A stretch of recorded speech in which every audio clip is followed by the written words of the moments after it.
سطح پہ بھی، اسپیشلی جب کہ میجورٹی کے جو شعبے ہیں وہ صوبوں کو دیے جا چکے ہیں۔ اس سے ہوتا کیا ہے کہ اگر آپ دیکھیں کہ اگر پنجاب ہے جس کو اگر NFC ایوارڈ 2021 میں 1.441 کھرب روپے ملتے ہیں، اس میں سے ان کا اپنا جو ریونیو کا شیئر ہے 306 ارب روپے کا ہے۔ سندھ ہے تو اس کو 764 ارب روپے ملتے ہیں، جبکہ ان کی اپنی جو ریسیٹس ہیں وہ 314 کے قریب ہوتی ہیں۔ خیبر پختونخوا اس کو 602 ارب ملتے ہیں، اپنا شیئر اس کا 50 ارب کے قریب ہے۔ اسی طرح بلوچستان جس میں کہ 282 ارب روپے ملتے ہیں، اس میں 51 ارب جو ہے تو وہ ان کی اپنی پروونشل ریسیٹس ہوتی ہیں۔ ایک تو یہ ہے کہ یہ پیسے دیے جاتے ہیں،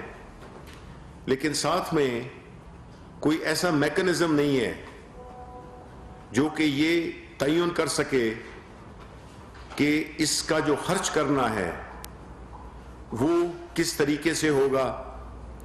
آیا اگر آپ دیکھ لیں تو ماضی کی حکومتوں میں یا ایون ہماری حکومتوں میں، جس میں کہ جن صوبوں میں ہماری حکومت ہے، تو یہ جو پیسے جاتے ہیں ان کو جو خرچ کرنا ہے اس کو بھی اگر آپ تقسیم کریں، اس کو بھی آپ بریک ڈاؤن کریں، تو آپ کو یہ پتہ چلے گا کہ ایک تو ان کے جو PSDP کے جو پروجیکٹس ہوتے ہیں، اور ایک جو ہے وہ جو کہ وہ اپنے تئیں جو کہ پروجیکٹ شروع کرتے ہیں، اس میں تنخواہوں کی مد میں کتنے پیسے جاتے ہیں، آسائشوں میں کتنے پیسے جاتے ہیں، گاڑیاں خرید لیں، یہ کر لیا وہ کر لیا۔ تو ایک میکنزم ہونا چاہیے، کیونکہ 18ویں ترمیم کے بعد ایسے ایشوز کچھ سامنے آئے ہیں جس کو کہ حل کرنا بہت ضروری ہے، کیونکہ جب تک صوبائی حکومتوں بھی یہ ایک ڈسپلن کی، ٹرانسپیرنسی کی، ان کو ان خرچوں کا ایک میکنزم ہو جو کہ ٹرانسپیرنٹ بھی ہو، جس کی کہ کوئی اکاؤنٹیبلٹی بھی ہو۔ کیونکہ ہم یہ بھی سمجھتے ہیں کہ جیسے ایک صوبے کو اگر آپ لے لیں بغیر اس کا نام نہ لیے ہوئے، تو اگر اربوں کھربوں روپے ان کو ملتے ہیں تو وہ نظر نہیں آتے کہ وہ کہاں پہ لگے ہیں۔ آیا وہ ترقیاتی، وہ صاف پینے کے لیے پانی، ہیلتھ پہ، ایجوکیشن پہ، اور اس قسم کی چیزیں جو کہ کوالٹی آف لائف یعنی معیار زندگی کو بلند کرنے کے لیے استعمال ہوتے ہیں، اس میں سے کتنا حصہ اس کا یہ استعمال ہوتا ہے ان کاموں پہ، اور باقی نوکریاں کریٹ کرنا، بڑی بڑی تنخواہوں کی نوکریاں کریٹ کرنا، گاڑیاں جس طرح میں نے کہا۔ تو ایک میکنزم ضرور ہونا چاہیے جس میں کہ اس بات کا تعین کیا جائے کہ وہ صوبے جو کہ سارے صوبے ہیں جن کو کہ وہ جو فیڈرل ٹرانسفرز ملتی ہیں، ان کو جو ایوارڈ میں پیسے ملتے ہیں، اس کا جو خرچہ ہے وہ کہاں پہ ہوا ہے۔ یہ ایک بہت اہم چیز ہے، اس لیے کہ جب خاص طور پہ ہمارے ریسورسز اتنے کم ہوں، اور پھر وہ اگر صوبائی حکومتیں ذمہ دار ہیں اس کی، تو پھر ان کو بھی جواب دہ ہونا چاہیے کہ وہ کن کن مدوں میں یہ پیسے خرچ کیے ہیں۔ یہ بھی نہیں ہو کہ اگر جس طرح شہباز شریف سارے پیسے لاہور میں لگا دیتے تھے، یہ ڈسپلن بھی ہونا چاہیے کہ یہ اس طرح نہیں ہو سکتا۔ بلاک فنڈز، یہ چیزیں، اس کا تعین ہونا چاہیے، ان کی جو صوبائی بجٹس ہیں اس میں تعین ہونا چاہیے کہ وہ کس طرح سے اور کس مد میں اور کس جگہ پہ یہ پیسے لگائیں گے۔ کیونکہ اس سے ایک تو یہ ہے کہ جو وہاں کا جو چیف ایگزیکٹو ہوتا ہے، زیادہ چیزیں اس کی منشا کے مطابق ہوتی ہیں، تو اس پہ بات ہوئی کہ اس میکنزم کو ہمیں امپروو کرنا ہوگا اگر ہم چاہتے ہیں کہ جو پیسے ملیں وہ صحیح جگہ پہ، صحیح لوگوں پہ خرچ ہوں، تو اس کے لیے ایک میکنزم ڈیولپ کرنا ہوگا، کیونکہ اس کے بغیر یہ نہیں ہو سکتا. اور اس میں یہ بھی سجیشن آئی کہ صوبوں کے جو جس طرح یہ فارمولا آپ کو میں نے بتایا کہ آپ کو پتہ ہے کہ یہ پاپولیشن بیسڈ ہوتا ہے غربت کے, اور اس کے 3-4 پیرامیٹرز ہیں جن کی بنیاد پہ وہ تعین کیا گیا ہے کہ کس صوبے کو کتنا پیسہ ملنا ہے. تو اس میں یہ بھی طے کیا جائے کہ کیا وہ میکنزم ہے جس میں کہ صوبوں کو اپنا بھی اس سے ایک تعلق جوڑا جائے کہ انہوں نے اپنے تئیں کتنے پیسے ریز کیے ہیں. ظاہر ہے کچھ صوبوں کو ایڈوانٹیج ہوگی, کئیوں کو ڈس ایڈوانٹیج ہوگی, جیسے خیبر پختونخوا ہے, بلوچستان ہے, وہاں پہ نہ انڈسٹری ہے, غربت ہے. لیکن پھر بھی اب اس طرح کراچی ہے, وہاں پہ آپ کو پتہ ہے وہ ایک پورٹ سٹی ہے, سارے ہیڈ آفیسز وہاں پہ ہیں, ان کا ریونیو زیادہ ہوگا بنسبت کے پی کے یا بلوچستان کے. تو یہ موٹی موٹی چیزیں ہیں جس کو کہ ہم نے دیکھنا ہے, جس میں کہ حکومت ماضی میں اس پہ ان چیزوں پہ بحث نہیں ہوتی تھی, نہ ان چیزوں پہ سوچا جاتا تھا. بیکاز دیکھیں جب پالیسی آتی ہے تو اس کا پھر امپیکٹ بھی دیکھنا چاہیے کہ آیا یہ جو 18ویں ترمیم ہوئی ہے اس میں کیا کیا سکم رہ گئے ہیں. میں یہ بات نہیں کر رہا کہ 18ویں ترمیم کو ختم کریں, صوبائی خود مختاری اور جو بھی چیزیں انشرائنڈ ہیں 18ویں ترمیم میں, اس میں یہ دیکھنا چاہیے کہ کن کن چیزوں میں 10 سال سے زیادہ ہو گئے ہیں, ہمیں دیکھنا چاہیے کہ کن کن چیزوں پہ ہمیں کام کرنا ہے اور کن چیزوں کو ہم نے امپروو کرنا ہے. کیونکہ جو فیڈرل حکومت ہے, جب اس کے بعد جب کوئی زلزلہ آتا ہے یا کوئی ایسی پینڈیمک آتی ہے جس طرح کی ابھی آئی ہے, وہ بھی وفاق کو دینا ہوتا ہے. کوئی اگر قرضوں کی وہ ہے وہ بھی ہم نے وفاق نے دینا ہوتا ہے, قرضوں کی قسطیں, قرضوں کی انٹرسٹ. تو جو وفاق کے پاس جو اوور اینڈ ابو کے جو ان کی اپنی اخراجات ہیں, ان کو گائے بگائے مختلف سچویشن میں پیسے بھی. اب بلوچستان کا جو پروجیکٹ ساؤتھ بلوچستان کے جو ہم نے ابھی پیکج دیا تھا, تو اس قسم کے کراچی کے لیے دیا. تو یہ اوور اینڈ ابو جو ان کو شیئر ملتا ہے اس کے اوپر اس کے علاوہ ہیں.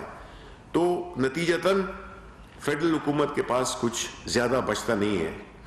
اور جو بھی تنخواہیں ہیں, جو بھی اخراجات ہیں, اس کے لیے پھر سمجھیں ہمیں قرضہ لینا پڑتا ہے. اس کے بعد پرائم منسٹر ریلیف فنڈ پہ بات ہوئی. اب جو پرائم منسٹر ریلیف فنڈ ہے اس کی جو احساس پروگرام کے مختلف پروگرامز ہیں, جس میں سے کہ ایک پرائم منسٹر کووڈ فنڈ بھی تھا جو کہ اپریل 2020 میں ہوا تھا قائم, جس میں کہ 4.8 ارب ڈونیٹ کیے گئے تھے, 3.8 ارب جو لوکلی ریز کیے گئے ڈومیسٹک سورسز سے, اور 1 ارب کے قریب انٹرنیشنل ڈونرز نے دیے. اور یہ فنڈ جو ہیں تو احساس ایمرجنسی کیش کے لیے استعمال ہو رہے ہیں. اور یہ پہلی دفعہ ہے کہ ایک پرائم منسٹر نے ایک سسٹم پرووائڈ کیا ہے جس میں کہ ایک ٹرانسپیرنٹ اور کریڈیبل قسم کا تقسیم ہو, اور ساتھ میں ان ڈیٹا بیس کو بھی بہتر کرنے کی کوشش کی گئی ہے, جس سے کہ یہ طے ہو سکے کہ جب ہم سبسڈیز دیتے ہیں, بہت بڑی تعداد میں ہم سبسڈیز دیتے ہیں, لیکن اگین جس طرح میں نے پہلے بھی کہا تھا کہ وہ سبسڈیز ہر ایک کے لیے ہیں, امیر غریب سب, امیر کو بھی وہی ملتی ہے جو کہ غریب کو ملتی ہے. تو پرائم منسٹر کا یہ خیال ہے کہ سبسڈیز ٹارگیٹڈ ہونی چاہیے. تو جب ٹارگیٹڈ ہوں گی تو اس کے لیے احساس پروگرام والے جنہوں نے جس طرح سے انہوں نے جو ڈیٹا اکٹھا کیا ہے اور وہ ان غلط لوگوں کو اس میں سے نکالا ہے جو کہ اس کے مستحق نہیں تھے لیکن ان کے نام تھے, تو ہم ایک ڈیٹا ڈیولپ کر رہے ہیں جو کہ کام آئے گا مختلف گورنمنٹ کے انیشیٹوز کے لیے, جس میں کہ جب ہم بات کرتے ہیں ٹارگیٹڈ سبسڈی کی, تو وہ پھر ہمارے لیے ایک بڑا مؤثر ڈیٹا بیس ہوگا جس کے ذریعے انہی لوگوں کو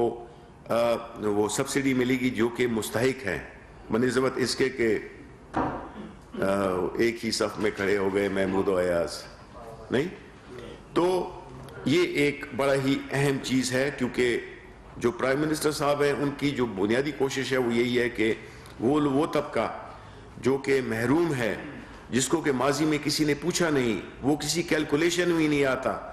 احساس پروگرام کے ذریعے ان کو ایک عزت نفس، ایک منیمم جو ہماری اپنی جسے کہتے ہیں اپنی غریبی میں جو ہم نے ان کے لیے کر سکے ہیں، اور ان کو ہم نے نیشنل مین سٹریم میں ہم لے آئے ہیں، جس میں کہ ان کی جو حیثیت ہے اس کو ریکگنائز کیا گیا ہے، اور وہ حیثیت ہمیشہ بینیفٹ کرے گی ان انیشیٹوز کے جو کہ حکومت ایگزیکٹلی ٹارگیٹڈ لوگوں کے ان لوگوں کے لیے کرنا چاہتی ہے جو کہ کسی بھی سبسڈی کے مستحق ہیں۔ لاسٹلی کہنے کو تو یہ بڑی عام ہے، لیکن ایک اور اہم بات جو کی گئی وہ یہ تھی کہ جیسے کووڈ کی وجہ سے کئی ریسٹورنٹس اس قسم کی جگہیں اندر بند ہو گئی ہیں، تو پرائم منسٹر ہمیشہ اس بارے میں پریشان رہتے ہیں کہ جو غریب دیہڑی دار، جو ویٹر ہوگا، جو کوک ہوگا، جو اس قسم کے لوگ ہیں وہ آؤٹ آف جاب نہ ہو جائیں، بے روزگار نہ ہو جائیں۔ تو اس میں کئی ایسے لوگ ہیں جو کہ ایک باعزت طریقے سے اپنی روزی کمانا چاہتے ہیں، تو ایک تو یہ ہے کہ CDA کو اسلام آباد لیول پہ ہدایت کی ہے کہ جو اوپن سپیسز ہیں اس میں لوگوں کو بیٹھنے کے لیے چھوڑا جائے، اور دوسرا یہ ہے کہ ایسی ایک خاص خوبصورت ڈیزائن ریڑیاں وہ فری آف کاسٹ پرووائڈ کی جائیں کہ اس میں لوگ اپنے پروڈکٹس، چاہے وہ سبزی ہے، چاہے وہ فروٹ ہے، چاہے کوئی بھی چیز وہ بیچنا چاہتے ہیں، تو ان کو آزادی کے ساتھ اور بڑے ہی ایک خوشنما طریقے سے ان کو یہ مہیا کی جائے، جس میں کہ وہ اپنے دیہڑی اور اپنا روزگار کر سکے، اس میں اپنی وہ جو چیزیں جو فروخت کرتے ہیں وہ فروخت کر سکیں۔ باقی جو تفصیلات ہیں آپ کو مل جائیں گی۔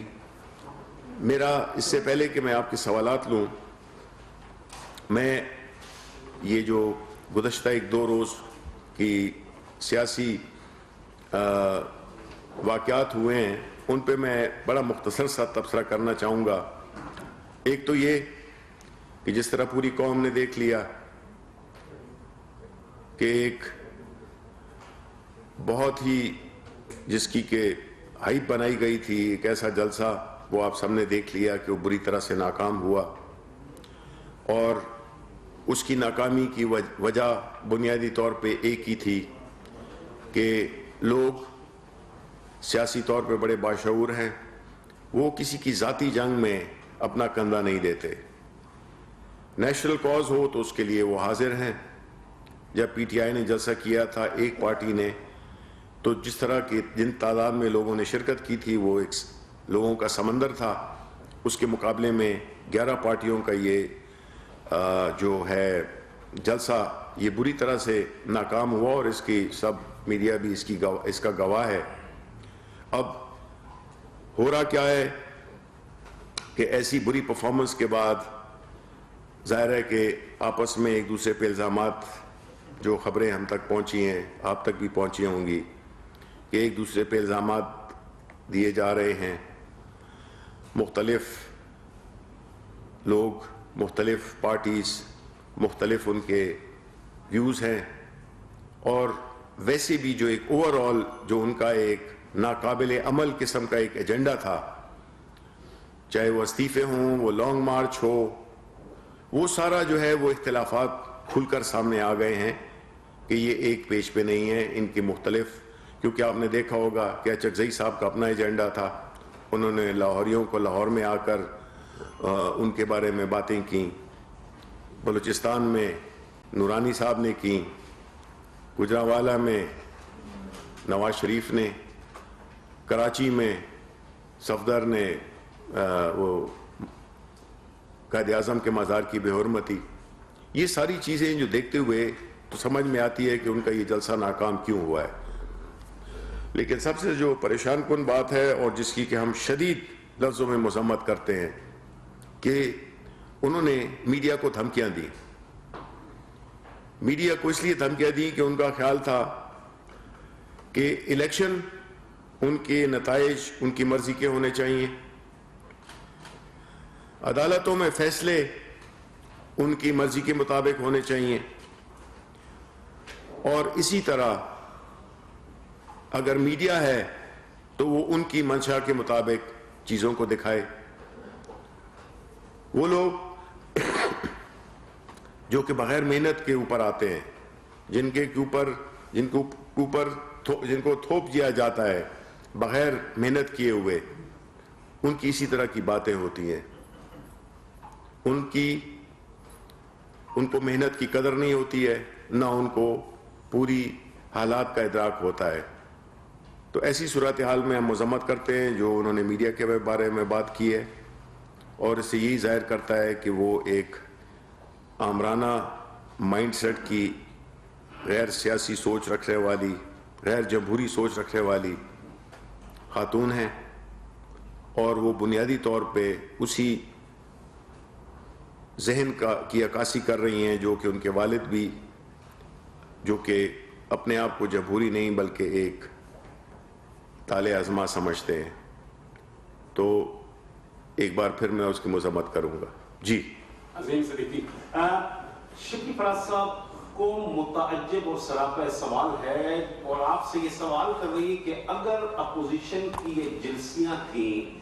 اور ناکام ہوئی ہے تو کیوں پوری حکومتی مشینری اس حوالے سے احتجاج کر رہی ہے, مذمتیں کر رہی ہے اور اپوزیشن کو کرٹیسائز کر رہی ہے. دوسرا سوال یہ ہے کہ اگر انتخابی کالج ٹوٹ جاتا ہے, سندھ کی صوبائی اسمبلی ٹوٹ جاتی ہے, تو 40-45% ممبران اسمبلی اگر اپنے عہدوں سے مستعفی ہو جاتے ہیں,